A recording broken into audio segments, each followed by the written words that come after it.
আজকের গল্পের নাম থাপ্পড় দেয়া ভূত। চলুন শুরু করা যাক। আমি আবির।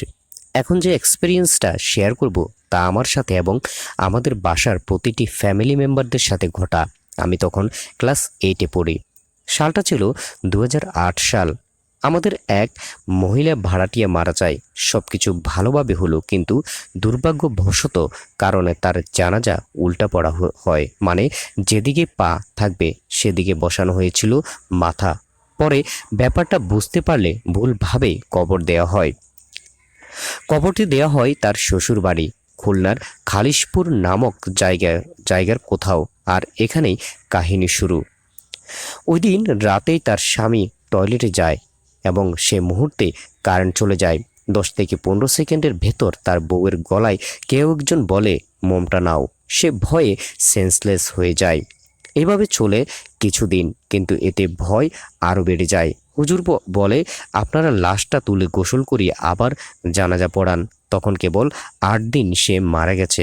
দুপুরে লাশ ওঠানোর জন্য গেলে কবরের মাটি ওঠানোর পর আমি এবং সবাই যা দেখলাম তা আর কোনোদিন দেখতে চায় না। দেখলাম যে কবরে ওই মহিলা হেলান দিয়ে বসে আছে, আর কাফনের কাপড়ের অনেকখানি কাপড় তার মুখের ভেতর। এরপর 3 হুজুর মিলে কবরে নামলেন এবং দোয়া পড়ে কাপড়টা টেনে বের করতে থাকলেন। একসময় কাপড়টা বের হয়ে আসলে মহিলার লাশটি শুয়ে পড়ে। তাকে আবার গোসল করানো হয় এবং জানাজা পড়ানো হয়। তারপর কবর দেয়া হয়। তার কিছুদিন পর তার স্বামী আবার বিয়ে করেন। কিছুদিন পর লোকটি বাসায় রাতে একা ছিলেন। পরদিন সকালে তাকে আর পাওয়া যায়নি। পরে পাওয়া যায় বাসা থেকে 1 কিলোমিটার দূরে। তাকে জিজ্ঞাসা করলে তিনি বলেন যে রাতে তার বউয়ের মতো এক মহিলা তাকে ডেকে নিয়ে যায় এবং তাকে বিয়ে করার কথা বলে। লোকটা আবার বিয়ে করেছে, সেই কারণে থাপ্পড় দেয়। সেই থাপ্পড়ের দাগটা স্পষ্ট দেখছি আমরা। তার 2 দিন পর লোকটি মারা যায়, কিন্তু এখনও তাকে আমাদের বাসার আশেপাশে কাঁদতে দেখা যায়।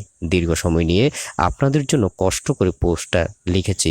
যদি পড়ে ভালো লাগে তাহলে একটা লাইক দিবেন এবং কমেন্ট করে জানাবেন কেমন লাগলো আজকের গল্পটি। আল্লাহ হাফেজ। আসসালামু আলাইকুম।